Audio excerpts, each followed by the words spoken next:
Congresswoman McBath, welcome to the Daily Social Distancing Show. Well, thank you, Trevor. I'm so excited to be with you. And I have to be honest with you.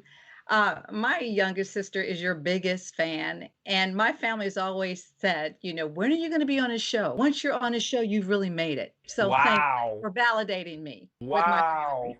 I like how they've got shifted priorities because in my world, becoming a congresswoman and living the life that you have lived and how you got there, many people know of your story, but for those who don't, you started your story from a place that I feel many people should start in politics, and that is a personal place. You were a flight attendant for most of your life. You lost your son to gun violence, and you didn't just mourn his passing. You decided to step up and do something about it, and so you ran to change not just his world, but the world and how America sees guns. So in my world, you have made it. And we're going to talk about all of that today. So thank you so much for joining us on the show. Let's start first talking about Georgia, because that's what's really in the news right now. Georgia has become what many people thought it would never, a battleground state.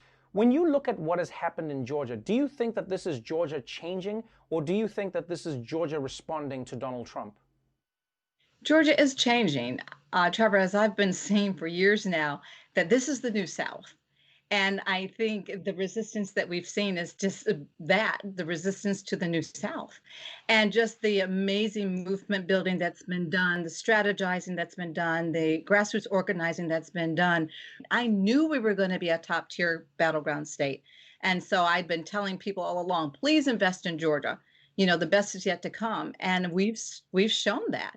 We made President Trump a one-term president, and we've actually been able to be a deciding state for, President-elect Joe Biden and Kamala Harris. So yes, the South is changing, and I'm glad that this peach state has the ability to be on the front lines of that. Reading your memoir, I mean, it's inspiring and it's heartbreaking at the same time, because you read this tale of a woman who goes through the gripping experience of losing her son.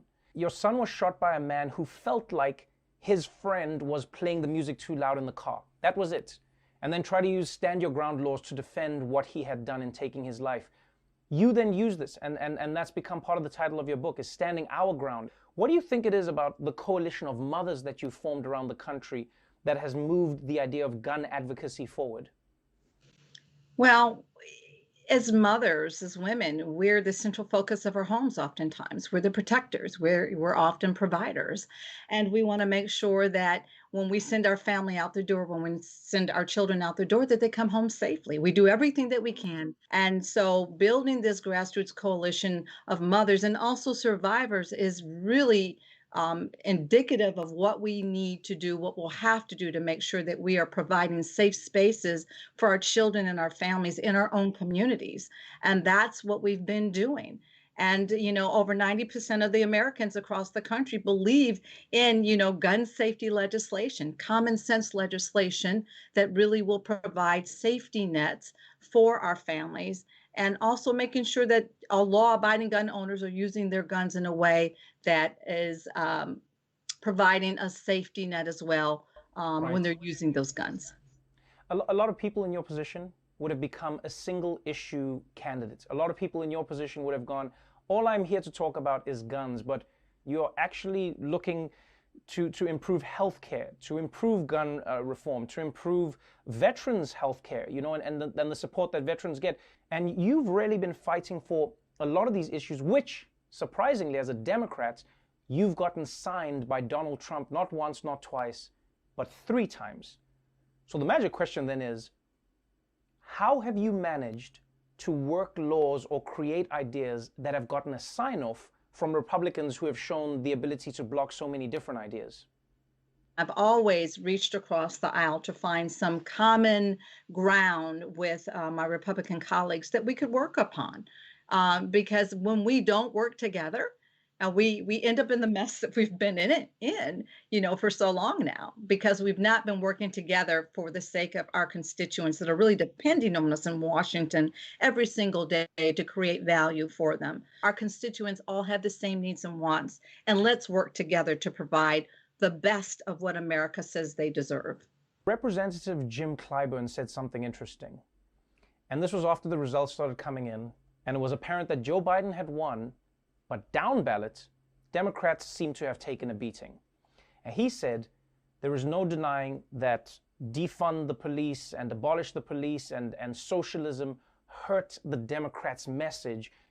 As somebody who is elected in a state that is really moderate and very close, how do you communicate some of these ideas? Like, is there a different way that you communicate progressive ideas without isolating Republican or moderate voters? I wish, of course, we'd been able to pick up more seats for the House, but you have to find what works within your own community. That's what I have said to my colleagues all the time, is that what I say or what I represent to my community might be completely different from another community, Right. from another one of my colleagues.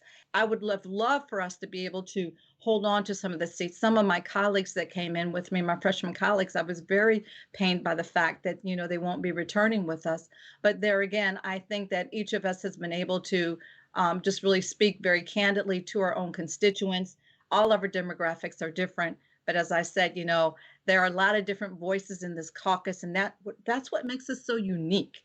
I'll be honest, I think that's one of the things that makes you unique, is that not only are you a symbol of that, but you articulate it so well to everybody who takes the time to listen. Thank you so much for sharing your story in the book.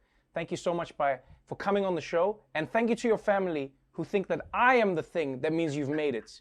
I don't agree, but I appreciate them. So thank you so much to your younger sister, because between me and her, she's right. She's not right, but between me and her, she's very right. So thank you very much. Well, thank you, Trevor. And I just want to say this.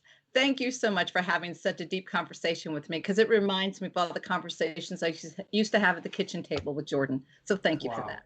Thank you very much. Thank you. That means the world to me. Take care.